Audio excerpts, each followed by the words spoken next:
Now this right here is an airplane cabin, the fundamentals of which haven't really changed in over 50 years, really. I mean, this is what an airplane cabin used to look like 50 years ago. Okay, maybe the seat cloth was a bit uglier.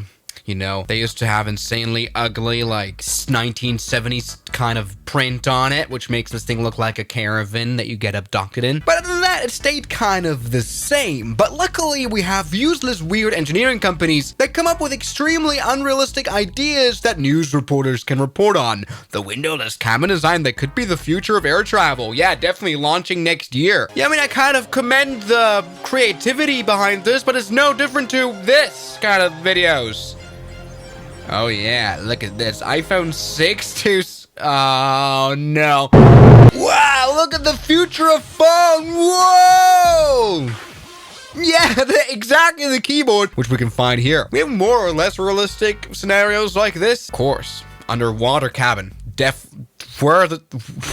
Okay. And so today's video, I want to rank the 5 worst cabin concept ideas that are flying around on the internet. Well, not in real life, because they probably will not happen. Well, I might have something in stock for Reiner, because, I mean, recently we talked about, the interesting standing seat. You know, this one is not that bad of an idea. Why? What the standing seat concept does quite well is you can now fit 300 people here. They will be miserable, but they're 300 miserable people, which is better than 180 okay people, you know. What the standing seat does is it eliminates the leg room, and so you can fit more seats in it, more tickets sold, more passengers. They're a bit less happy, but that's all right. You kind of have a saddle-like structure right here. You kind of sit on it like on a bike, so you need a lot less space that you fill out. Now this concept is made by the company of Skyrider. Once again, that makes sense. It's a bike saddle, and the good thing is you won't need contraception after a hard landing. So this will definitely make you impotent anyway. They say it's gonna,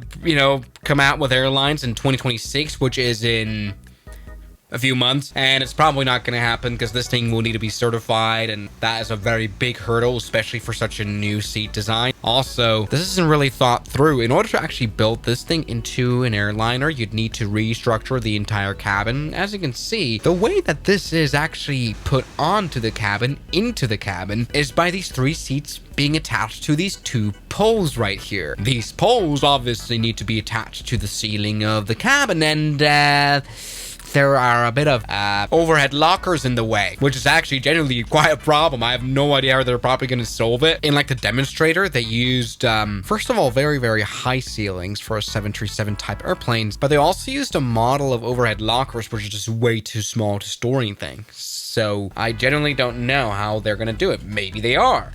Question really is, would you fly on it? I don't know, if the ticket price is $5, maybe yet. This one we might see though in the future, might be actually realistic. And so everybody, let's move on to number 4. You know, when you Google new plane cabin concept, there's an interestingly high amount of concept results that involve a seating arrangement that faces each other, kind of like a train. And I think that's pretty weird. Because, like, yeah, a seating arrangement like this works if you're, like, in a group of 6. But just imagine you don't know the other folks. Now, the idea is that, obviously, we have a little bit more palpable space a little bit. Because there's not really a wall of seat in front of you, you know? So you have a little bit of, like, you know, free air. But the problem is, in order to fit the same amount of seats into an airplane as in a normal arrangement, you'd have an extremely small legroom. You can see that. This person is literally inside of this person, which might just reinvent the wheel of Mile High Club. No, genuinely, the idea of like this facing cabin is to, like, you know, also improve communication. You can actually talk to someone in front of you in a big group.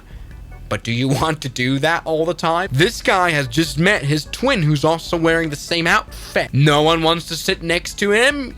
Here, what if you sit opposite to an extremely ugly person and you have to look at their face the entire time and you have to throw up? Or what if you sit opposite of an extremely attractive person and you're like nervous the entire time and like eye contact is weird? Also, what do people do on their flights? Talk? Maybe in America, but all the other parts in the world, they just want to like listen to music and sleep. And I don't want to sleep opposite of her. Sure, this might work on train, but there's definitely a reason why this lounge seating doesn't exist anymore. Southwest used to have it.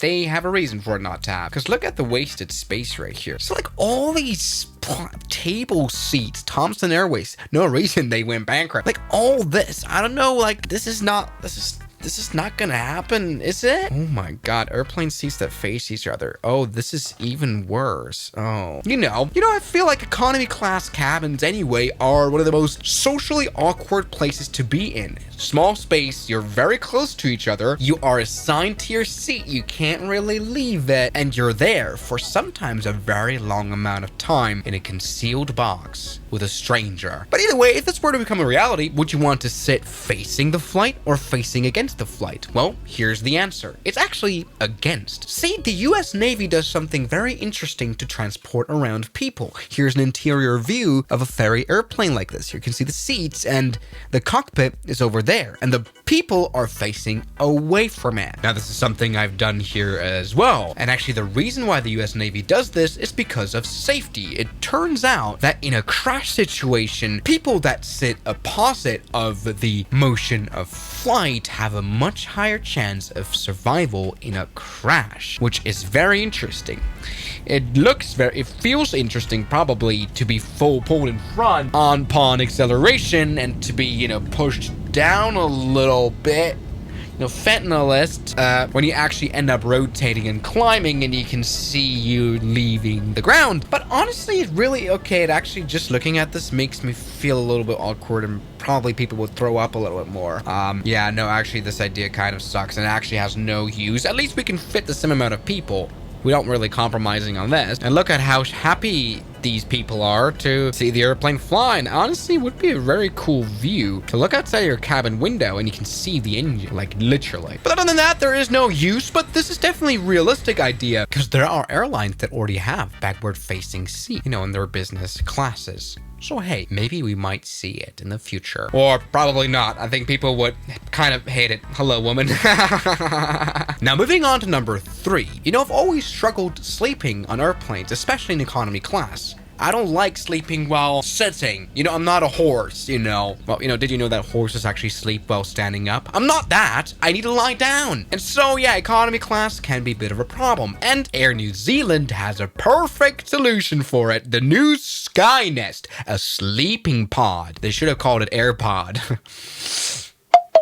The idea is that economy class passengers, yes, the poor man, look at his poverty right here, disgusting, can rent out a SkyNest for like a couple of hours to sleep. It makes sense. Kind of reminds me here a little bit of like crew rest areas that you can find on airplanes, where the flight attendant can actually relax because they need. Look at these people being super happy in their SkyNest. Now, this is the typical airline bullshit. They said, Air New Zealand said they will debut in September 2024. It's now been a year and they still haven't done a SkyNest. But you can only have a 4-hour session per flight in this one. But you're not allowed to do Mile High Club. You can only be in one person at a time. Now, to use the pod, it will be around $300. I don't know when it will come out. I have no idea what they're doing. But honestly, I've just figured out this ranking makes no sense whatsoever because, this is actually not a bad idea. Of course, I've done this now here in the flight simulator. I've added a bunk bed. Now, we did have to sacrifice 3 rows of seats right here.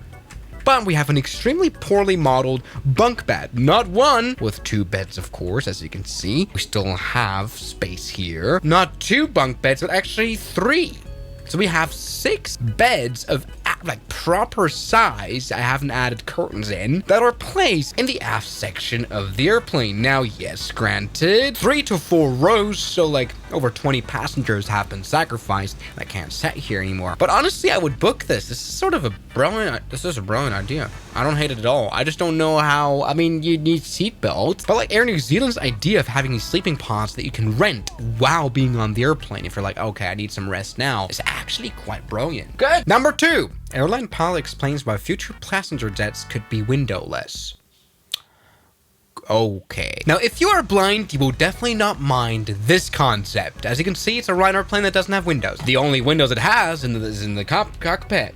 But other than that, the people are very much blinded, and they can't see anything, and I probably can't think of anything worse. And I mean, yes, I get the idea. Windows, especially also in the cockpit, by the way, are extremely unaerodynamic. They unseal the airplane. They make the plane a lot heavier, of course, for sure, because they have to be so thick. So honestly, this may just kind of happen, but obviously not in the way that I did it. Obviously, with all these realistic scenarios, they want to have screens. By the way, screens are very heavy too. Screens are very heavy, and this is not how it's gonna look. Unless we can, like, maybe, by the way, I wouldn't want to be this close to a mountain. Holy moly. Honestly, I don't know. This might be a thing in like 100 years, but I really don't believe so. We're back to the iPhone 6 here. Hey, this one maybe work, because this is not gonna be very fly. I have no idea where we're going or what this is. Yeah, windowless planes. Who needs Windows when you can have Mac? Question mark.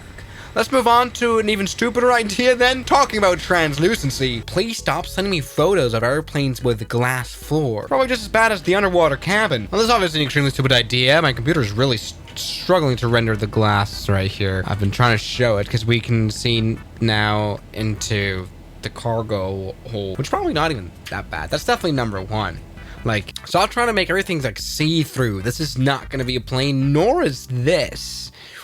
I mean, maybe with screen, maybe not. I don't know. Welcome to in 50 years. I think the way you see outside is not going to improve anytime soon. There's a reason for Virgin Atlantic launched glass bottom airplane on the 28th of March, so like on April 1st. That's what that looks like. Very realistic. Pretty dumb. Maybe, you know, I should stop hating on people trying new ideas, new designs. But we have to kind of look at them and say, no, sir, you're not going to be able to make a see-through airplane. So thank you guys so much for watching this video, and I'll see you guys tomorrow as always. Good night. The special thanks goes out to my members, my supporters, Guns Killer, R27, James Duram, That Dude, Anime Gods of Gaming, Derek, Insider Plane, Nishijutsu Finder, Professional Jamal, Ryland Williams, and New the York. You've got beautiful names.